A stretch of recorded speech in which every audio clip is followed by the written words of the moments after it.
Madam Toastmaster, distinguished Toastmasters, fellow Toastmasters, and most welcome guests. Good morning. Good morning. Good morning. Are you prepared to retire? Can you retire? This presentation is the second part of a speech I gave just a few weeks ago. And in that speech, I talked about two families. One, Calvin and his spouse. They were totally unprepared for retirement. They spent most of their money doing fun things, which was quite nice. They've just come back from the vacation of their life when he received a pink slip. You all know what a pink slip is, right? That's get out of here.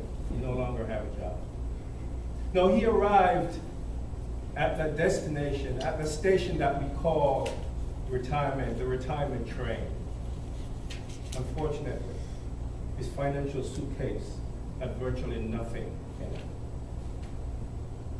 On the other side, I talked about another family, David and his spouse. And they planned meticulously. They would spend their vacation up in the hills of North Carolina, de-stressing from their very stressful jobs. And they did everything that they could financially to make sure that they were prepared. And they were, except they too made a decision that impacted them in a negative way. They had done all the financial stuff correctly, but the emotional, the spiritual, the community aspect of it, they didn't pay much attention. When they retired, they sold their house in the suburbs, moved up into the hills of South Carolina, and realized very shortly, this is not the place that we want to spend 365 days. They purchased that property at the peak of the housing bubble. And now, at the bottom, they have to sell. So it impacted them in a very negative way. So two families, one ill-prepared financially, one ill-prepared emotionally, converged. Their lives converged in a way. They're sitting at the very edge of the precipice, falling over into the financial abyss. These are the two extremes. Most people are somewhere in between. Clients tell me, I'm scared as hell. I'm afraid that I will run out of money during my retirement. And they should be scared. Because there are many issues that they have to deal with that they're totally unprepared for. Baby boomers are long on life expectancy and short in income. Let me ask you this. If you needed $1,500 a month and you were retired, how big would your nest egg have to be for you to be able to generate $1,500 a month in income for a lifetime? Before you answer that, let me ask you this other question. What is your date of death? See, the average life expectancy of the typical American is somewhere between 17 and 30 years. Now, what is your answer? How much? Can anyone take a wild guess? How much would you need to have in your nest egg to generate a monthly income of $1,800? $1 million? Not quite. Somewhere over $450,000. And that's just $1,800 a month. Have any of you ever seen an elderly person working in a place like Walmart, Kmart, McDonald's? Yes, I see that. Yes, you have. Do you think it was their dream to wake up one day and be standing at the entrance of Walmart saying, "Welcome to Walmart. Welcome to Walmart." probably agree that was not their dream. They're doing it because they're forced to. Would you agree? Yes. So how did they get there? You see, a long time ago, many of you may not be aware of this because most of us probably are either first or second generation immigrants. But people who worked for a company would work for a company for a lifetime. And in the end, they would get what is called a pension for life. They would get income for the rest of their lives. Do you think that's a good thing? Wait, no? Yes. Yes? It's a good thing. Well, that has changed, as illustrated by the story of Willie. Willie and his spouse, we're looking at them one day. It's 5 o'clock in the morning. The sun hasn't quite graced their home as yet. It's a little bit chilly out. And they're busy preparing sandwiches and packing an overnight bag. And it was obvious that someone is going on a trip. Willie stepped outside with the keys. He turned the ignition, and the diesel truck roared to start. He went back in the house, kissed his wife, one last hug, one last kiss. And as they walked to the door, she squeezed his hand and said, "See you in a month, dear." He scraped the ice from the windshield, put the truck in first gear, and drove away. Willie is not unlike any other overnight or long-distance trucker. The difference here is that he was retired 3 years ago. 3 years ago, Willie had a lifetime pension of almost $1,800 a month. One day, the sky fell in. Shock waves passed through that family's house, emotionally torn. They received a notice. Your pension has been cut. Not by 10%, not by 30%, not by 40%, not by 60%. It was cut by a whopping 88%. His income of almost $1,800 was now just under $218. He had done everything right. He had worked for the company for over 30 years. He had given them the best years of his life. And now, as he pulled onto the highway, he thought about all the things and the thousands, the millions of other people that are in his shoes. So you may be wondering, how did he get to that? Well, we have to go back to 1974,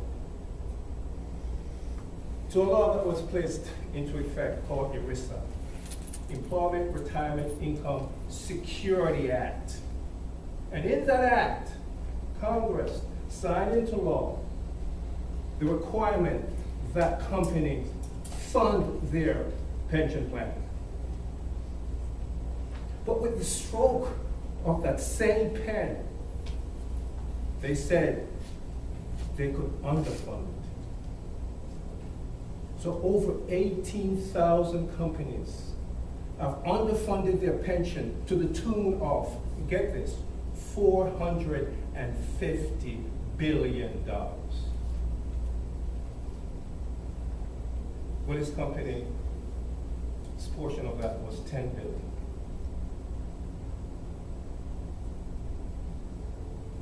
But that's not the end of the story. In 1978,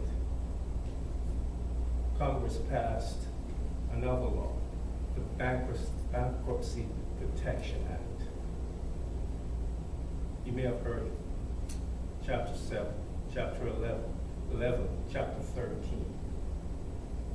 Well, in chapter 7, the code was actually written by private companies and banks, actually written by their lobbyists, which Congress passed into law. And essentially, here's what it said. The executives will maintain control of the company. The banks will get every penny that they have coming to them. That includes principal, interest, and the enormous fees that they charge to set up these financial structures. Who's left out of the code?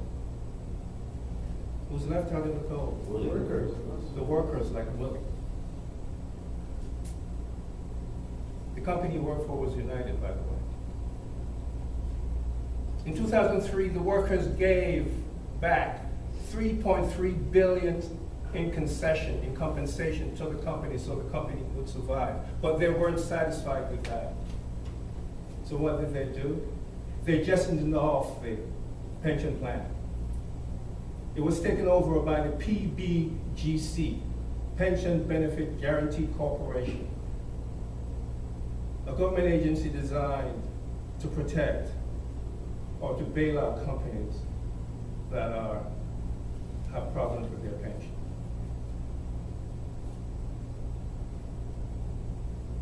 PBGC now have a deficit of over $23 billion in growth.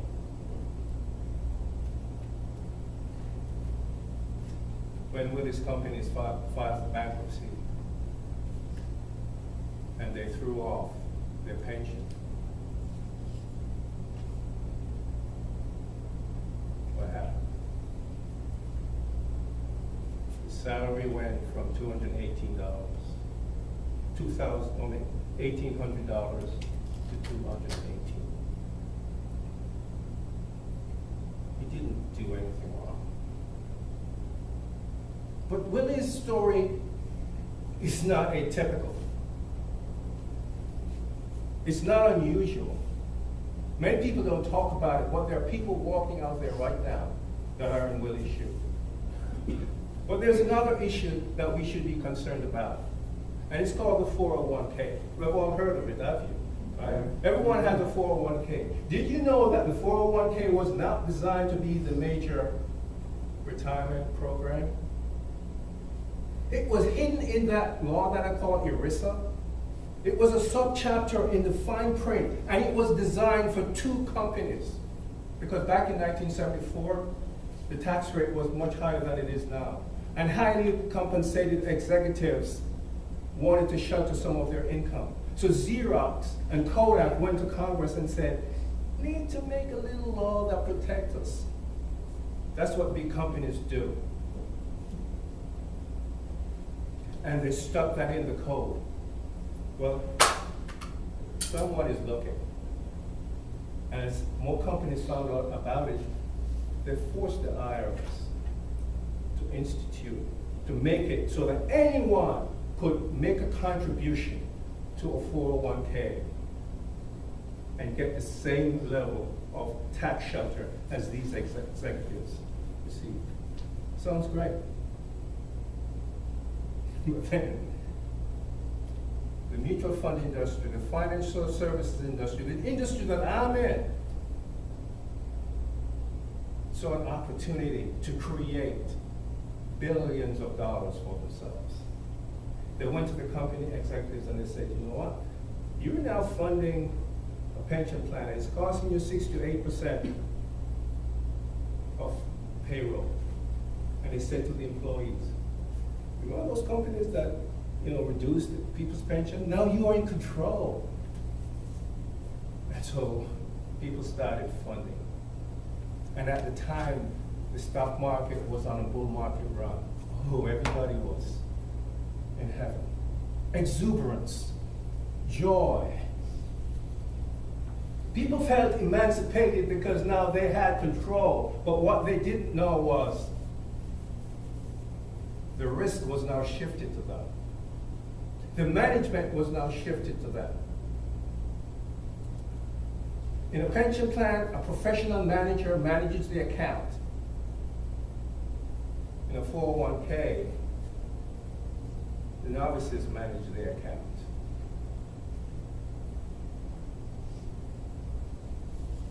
The stories are endless.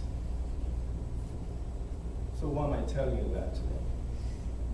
There is a solution. For the solution, you'll have to come back.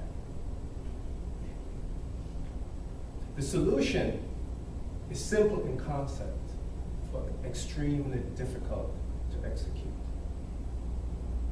That's my job. That's why I get special training. Now you know. You may not have all the answers, but the first step in correcting an issue, in making it better, is becoming aware. Once you're aware, then you can go into action to make the correction and make the life, your life better, and the life of your loved ones